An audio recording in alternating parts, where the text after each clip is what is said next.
Dear learners, in last lectures you have studied how to find out the number of particles in per unit cell. In the present section, I am going to explain about the close packing in crystalline solid. Students, you know that in solids particles are not away from one another, particles एक दूसरे से दूर नहीं होते हैं। जैसा कि आपको मैं डायग्राम बना के मैं बताया था कि पार्टिकल इस तरीके से कुछ दिखाया था बना करके। This is the diagram of primitive cubic unit cell, but actually these particles are not so as I have shown in this diagram, because you have also known that there is no space between particles. Particle के बीच में कोई जगह नहीं होनी चाहिए। तो जैसे हम इस फेस को लेकर के हम बाहर बनाना चाहते हैं, तो इस फेस को इस तरह से मैं डायग्राम बनाया और अब देख सकते हैं, क्लियर हो सकता है कि ये इस तरीके से बनेगा, लेकिन एक्चुअल में ये ऐसा डायग्राम नहीं बनना चाहिए। न तो ये सही है और न ही ये सही है। अब फिर कैसे बनेगा? तो स्टूडेंट्स आप ध्यान से देखें, डायग्राम इसका जो बनेगा वो it will be in this type. अब आप इसको देखें कैसे बनेगा।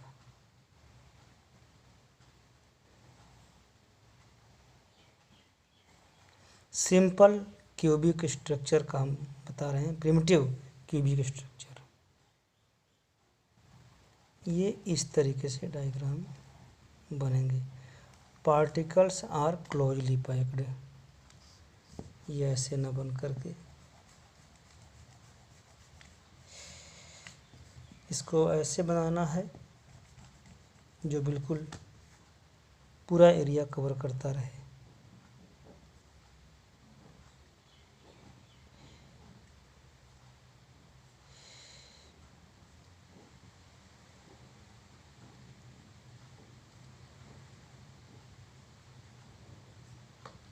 See here,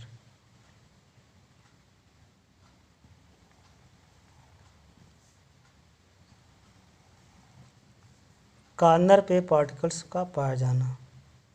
वो आप यहाँ भी देखें, पार्टिकल्स कॉर्नर पे मिलेंगे। Particles are found only at the corners, primitive में तो यही मिलेगा। अब यहाँ पर इसको देखें तो ये ऐसे बनेगा स्ट्रक्चर इसका, ये इसका स्ट्रक्चर ऐसे बन जाएगा, कुछ पीछे बने रहेंगे। इस तरीके से बनते हैं स्ट्रक्चर। और इसके अगर हम एक फेस को अगर लेकर के बाहर देखें तो इसका डायग्राम इस तरीके से बनेगा। Each face of cubic lattice unit cell is as like a square. उसका हर फेस क्या होगा, एक स्क्वायर जैसा होता है। और उसके पार्टिकल जो होंगे वो पार्टिकल इस तरीके से अरेंज मिलेंगे, because solids do not have gap in their crystal between particles. इसे हम कहते हैं क्लोज पैकिंग। क्लोज पैकिंग का मतलब यही है कि maximum part of crystal is filled by the molecules. Molecules के द्वारा ये इनका मैक्सिमम पार्ट फिल्ड होता है। तो इसी के बारे में हम आज स्टडी करेंगे कि किस प्रकार से इनके पार्टिकल्स, क्रिस्टल में पार्टिकल्स की क्लोज पैकिंग की जाती है। तो पहली चीज़ ये है, फर्स्ट टाइप स्टडी करेंगे आप, in constituent particles are closely packed and there is minimum possible vacant space between them. मतलब सबसे कम पॉसिबल, मतलब ये ध्यान रखें इस चीज़ को, in solids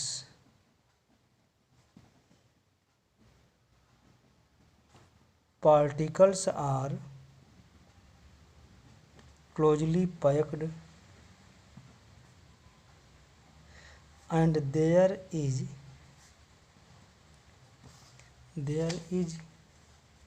minimum possible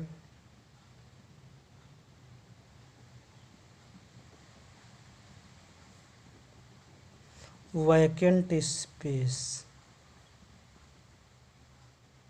minimum possible vacant space between them। मतलब पार्टिकल्स के बीच जो है कम से कम पॉसिबल स्पेस होता है। तो 3 स्टेप में इसकी स्टडी करते हैं और फर्स्ट स्टेप की जो बात करेंगे वो है जो कि 3 डायमेंशनल स्ट्रक्चर पा जाता है। तो 3 डायमेंशनल स्ट्रक्चर में हम डायरेक्टली स्टडी नहीं कर सकते, we shall study in 3 step. 3 dimension की बात तो बाद में करेंगे, पहले हम करेंगे 1 डायमेंशन का। Particles are arranged in 3 dimension but in order to study clearly we shall have to study step by step. First point है close packing in 1 dimension. Close packing in 1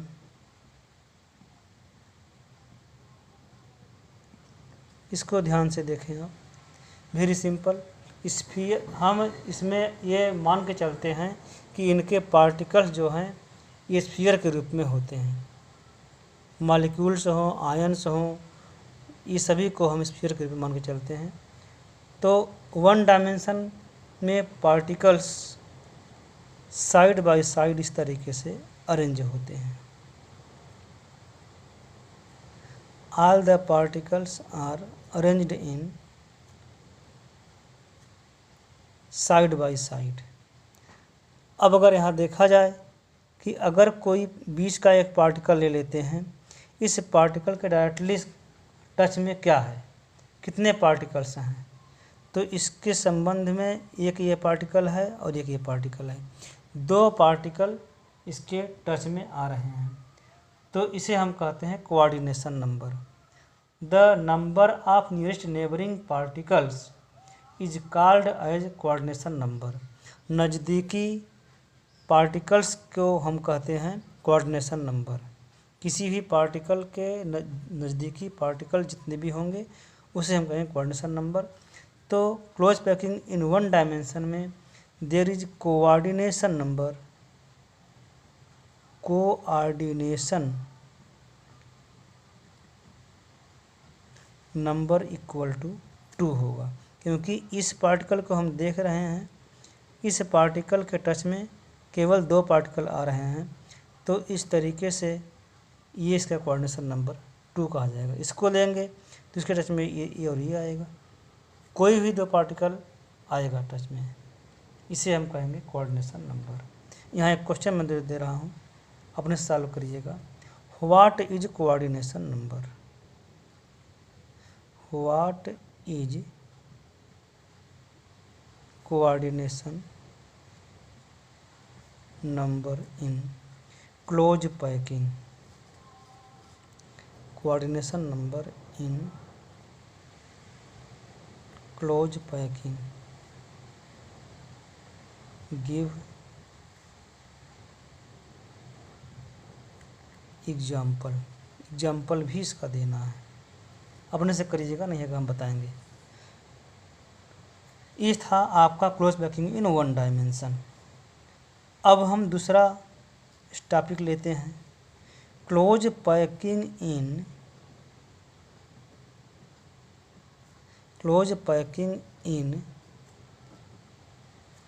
2 dimensions.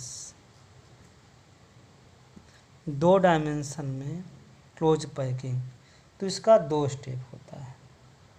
2 तरीके का पॉसिबिलिटी है। पहली possibility ये है, जैसे second layer है, second layer को इस तरीके से रखा जाए कि फर्स्ट लेयर के पार्टिकल्स के ठीक ऊपर ही सेकंड लेयर के पार्टिकल रखे जाएंगे। The particles of second layer should be exactly above the second row, the particles of second row. इसका स्टेप क्या हो सकता है? Placing second row particles, condition, placing second row particles exactly above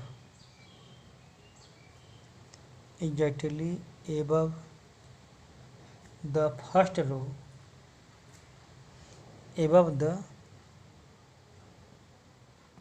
first row, and particles of second row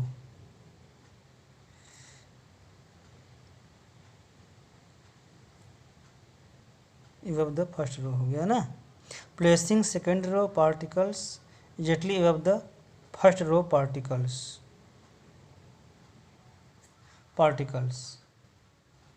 and the particles of third row exactly above the second row. मतलब first रो के particle के ऊपर second row के particle रखे जाएंगे और second row के ऊपर थर्ड रो के पार्टिकल रखे जाएंगे। तो पार्टिकल्स इसमें जो है कैसे रखे जाएं? तो इसमें क्या होता है कि इसमें डायग्राम बना के समझा दूँ। जैसे ये है एक फर्स्ट रो हो गया, फर्स्ट रो बनाया, this is the particles of first row. इसी पार्टिकल के नीचे ऐसे बनेगा ये सेकेंड रो का पार्टिकल, ठीक सीध में रहेगा उसके। ऐसा ड्रा करना है कि पार्टिकल का साइज छोटा बड़ा नहीं होना चाहिए, ये ऐसे भी नीचे होने चाहिए और ये पार्टिकल ठीक से ये जो है ये थर्ड रो का पार्टिकल हो जाए। तो इसमें देखें आप कि इसके सीध में ये आ रहा है। तो ऐसे अगर देखा जाए यहाँ पे, अगर एक और फोर्थ रो अगर आता है तो फोर्थ रो का पार्टिकल ऐसे बना, ये फोर्थ रो का पार्टिकल है, this is fourth row. Particles are vertically and horizontally aligned. अगर ऐसे देखा जाए तो यहाँ पर लाइन सीधी आ रही है, ऐसी लाइन सीधी आ रही है, ऐसे भी आ रही है। आल मतलब कि ऐसे पर देखा जाए इस तरीके से ऐसे मूव कर रहा है और ऐसे मूव कर रहा है, तो ये पार्टिकल्स आर ए लाइंड। तो अगर इसको हम ए मानते हैं, ये भी ए होगा, ये भी ए होगा, ये भी ए होगा।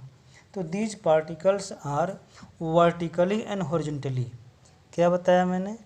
Vertically and horizontally, vertically and horizontally are aligned. क्या अलाइंड होते हैं? पार्टिकल्स। ये ध्यान रखें आप, इस सिस्टम में पार्टिकल्स जो होते हैं वर्टिकली और हॉरिजॉन्टली अलाइंड होते हैं। इस प्रकार के क्लोज पैकिंग को हम कहते हैं close packing in square. Square कैसे बनता है? ध्यान दें आप कि यहाँ पर एक पार्टिकल ले लिया, इस पार्टिकल से टच में आने वाले कितने पार्टिकल्स हैं? एक ये होगा, एक ये और एक ये। डायरेक्ट ध्यान से देखें आप, इस पार्टिकल से टच में कितने पार्टिकल्स हैं? जो पार्टिकल टच में आ रहे हैं उनको मैं रंग दे रहा हूँ। इस तरीके से देखें, एक पार्टिकल यहाँ टच में आ रहा है, ये आ रहा है, ये पार्टिकल एक यहाँ टच में पूरी तरीके से आया है, तो टच किया हुआ है। When we draw line segment in order to join the centers of particles which are directly in touch of one particle, इस तरीके से हम लाइन ड्रा करते हैं तो वी गेट अ स्क्वायर, हमें एक स्क्वायर मिलता है। और इस प्रकार से इसलिए इसका एक नाम और रख दिया गया है, इसी को हम कहते हैं, जो पहला वाला स्ट्रक्चर है square close packing in 2 dimension. क्या नाम दिया गया? स्क्वायर क्लोज पैकिंग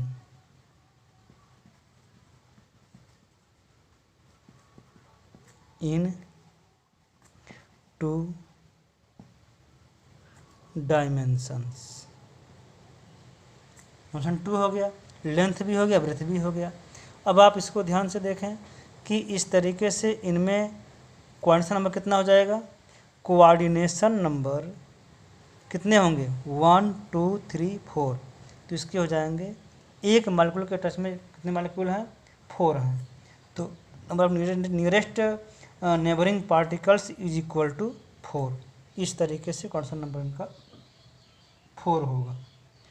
और by joining centres of neighbouring nearest particles we get square, therefore it is known as square close packing in 2 dimension. तो ये इसका अगला अलग से नाम होगा, नेम। अब हम आगे बात करेंगे सेकंड, इस पार्ट सी में आता है क्लोज पैकिंग इन 2 डायमेंशन में ही सेकंड पार्ट, वो है placing second row. Placing second row in the depressions of first row. एक तो आपने देखा कि पार्टिकल्स इसमें ये है सेकेंड वाला, इसका नाम है hexagonal. Hexagonal close packing in 2 dimensions. 2 dimension में hexagonal close packing. In this type of close packing second row is placed over the first row in such manner so as the spheres of second row may fit in the depressions of second row। Second row के particles को first row के particle इस तरह से रखा जाता है कि उनके डिप्रेशंस में उनके पार्टिकल्स रखे जाते हैं। सेकेंड रो के, फर्स्ट रो के डिप्रेशंस में सेकेंड रो के पार्टिकल्स गैप में फिलअप कर लेते हैं। थोड़ा सा मैं लिख दे रहा हूँ यहाँ पे, second row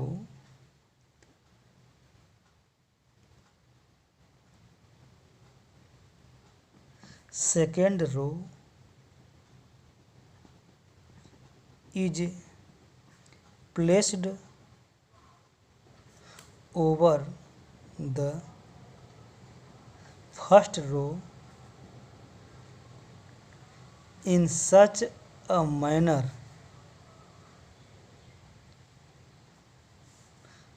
as the particles of second row are placed in the depressions of first row. ये हो गया। अब बात करते हैं थर्ड रो का। Third row is placed over the second row in such a manner as the particles of the third row are placed in the depressions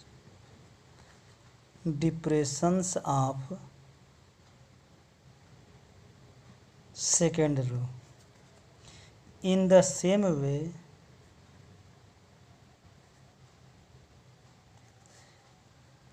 the particles particles of fourth row should be placed in the depressions of third row. ऐसे ही इसका रो बनता है। इसमें आप देख लें diagram समझ के आप, जैसे अब इसके पहले आप बताया था आपको कि यहाँ पर जो है 1 डायमेंशन का पहले हम बना के दिखा रहे हैं। यह है क्लोज पैकिंग इन 1 डायमेंशन। अब बताते हैं 2 डायमेंशन की बात करें तो 2 डायमेंशन में इसके पहले मैं बताया था कि पार्टिकल्स को उन्हें इस तरीके से दिखाया गया था कि इनका ठीक इसके नीचे रखा जा रहा था, इसके नीचे। लेकिन अब हम इस केस में पार्टिकल्स को और भी ज़्यादा स्पेस को कम छोड़ते हुए फिलअप करेंगे, तो उस पार्टिकल को अब यहाँ न रख करके बल्कि इसको यहाँ रखा जाएगा, इसे कवर करते हुए। इसमें और भी कम गैपिंग बच रही है, लेकिन ये ध्यान रहे कि पार्टिकल्स का जो साइज है वो नहीं बदलेगा, लेकिन डिप्रेशंस को इसमें ये कवर कर लिया। ये ध्यान रखें। इस तरीके से आप इसको देखें। अब थर्ड रो जो आएगी वो इसके सीध में आ गया। अब ये ऐसे बन गया। दिस इज द, ये आ गया। थर्ड रो ऐसे बन गया। अब देखें फिर फोर्थ रो को मैं ऐसे बना दिया। ये आप देखें, this is the fourth row, ये फोर्थ रो है। Particles should be placed in the depressions of next row. अब अगर फिफ्थ रो आता है तो फिफ्थ रो अब ऐसे बनेगा। तो इस तरीके से टच रहना चाहिए। Students, it is not very difficult, please keep in mind it should be very easy if you try. देखें, इस तरीके से इनमें अपवर्ड एंड डाउनवर्ड ट्रायंगल बनते हैं। आप देखें कि अगर इसको हम थोड़ा सा बड़ा बना के दिखाएं तो इस तरीके से स्ट्रक्चर बन रहा है। ये स्ट्रक्चर आप इसको ध्यान से देखें तो ये मैं यहाँ बना के दिखा रहा हूँ, ये स्ट्रक्चर। और एक स्ट्रक्चर यहाँ देखें, इसको देख लें, ये इसको देखेंगे तो ये ऐसे बन रहा है। तो ये अपवर्ड ट्रायंगल है, अपवर्ड ट्रायंगल, अपवर्ड ट्रायंगल। और ये जो है डाउनवर्ड, सॉरी ये जो है गलत बन गया। इसको मैं ऐसे बना दूं,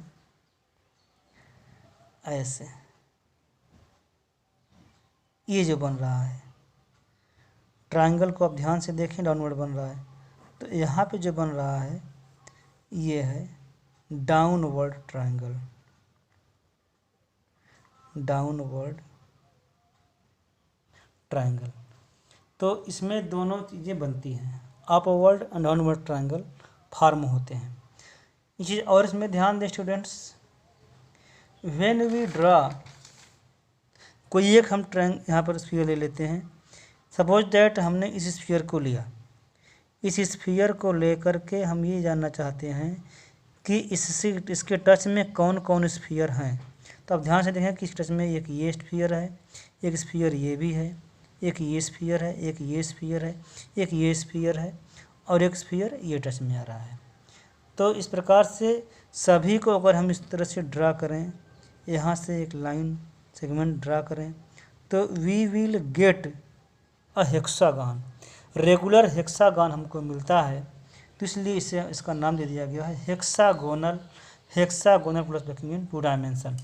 तो इस तरीके से हेक्सागोनल स्ट्रक्चर बन रहा है। And there are 6 spheres directly in touch of 1 sphere neighbouring nearest neighbouring particle की जो नंबर है वो 6 है। तो इस तरीके से कोऑर्डिनेशन नंबर इक्वल टू ये 6 होता है। इस प्रकार से ये है, ये पार्टिकल्स आर हॉरिजॉन्टली अलाइंड। ये पार्टिकल जो है आप देख रहे हैं, तो ये जो पार्टिकल है लाइन तो है, यहाँ से लाइन सीधी लाइन बन रही है, इसके सीध में ये है, इसके सीध में ये है। तो particles are horizontally, particles are horizontally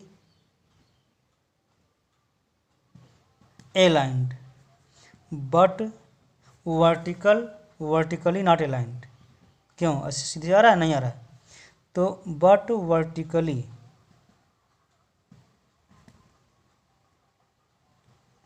these are not aligned। एक सीध में नहीं है। हाँ, लेकिन अगर इसको हम ए मान लें तो इसके सीध में ये आ रहा है, ये वाला भी इसके सीध में आ रहा है, और यहाँ पे देखा जाए तो ये वाली लाइन जो है इसको हम बी मान सकते हैं, तो ये बी हो गया। तो इस प्रकार के जो अरेंजमेंट है हम देख रहे हैं कि first row is aligned to third row के सीध में जो है आ रही है। Particles of first row are directly align to the third row के पार्टिकल से अलाइन हो रहा है। And second row particles is aligned to the fourth row. Second row fourth row से अलाइन हो रहा है। कैसे, जैसे यहाँ पर ये फर्स्ट रो को मैंने मान लिया, ये फर्स्ट रो है तो इसका सेकेंड रो से नहीं मैच करेगा, लेकिन थर्ड रो से मैच कर रहा है। और थर्ड रो अगर है, थर्ड रो किससे मैच करेगा, third row is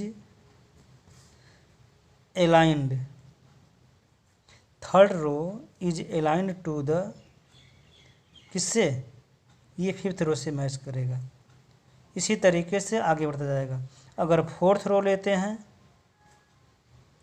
fourth row is aligned to the sixth row, एक गैप देकर के एक बनेगा। तो इस तरीके से हम देख सकते हैं। तो इस प्रकार के क्लोज पैकिंग को हम एक और नाम देते हैं AB type of close packing.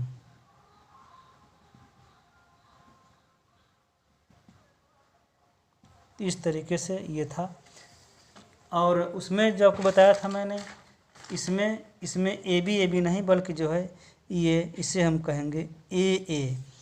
इसका क्लोज पैकिंग टू डायमेंशन में देखा जाए तो इसमें जो है ए टाइप ऑफ अरेंजमेंट, इसमें पार्टिकल्स जो होता है ये वर्टिकली और हॉरिजॉन्टली दोनों लाइन में होते हैं। बट इन केस ऑफ, अगर इन दोनों को अगर ध्यान से देखें, दोनों में अंतर मिलाया जाए तो इसमें स्क्वायर बन रहा है, यहाँ पर हिस्सागोन बन रहा है। इसमें कंडीशन नंबर 4 है, इसमें कंडीशन नंबर 6 की बात हो रही है। और ये ए टाइप ऑफ अरेंजमेंट है, और ये क्या है, A B type of arrangement. इसमें जो है A B type of arrangement. इस तरीके से आपने देखा कि ये जो है क्लोज पैकिंग इनटू 2 डायमेंशन आज मैंने बताया। अब आगे हम बताएंगे in next lecture I shall explain close packing in 3 dimension, जो कि एक्चुअल में स्ट्रक्चर जो है क्रिस्टल का ये क्लोज पैकिंग इन 3 डायमेंशन में ही होता है। तो उसके बारे में स्टडी करने से पहले ये ज़रूरी था बताना, क्योंकि इसी से वो जो है बनेगा 3D structure. Now thank you very much for the cooperation.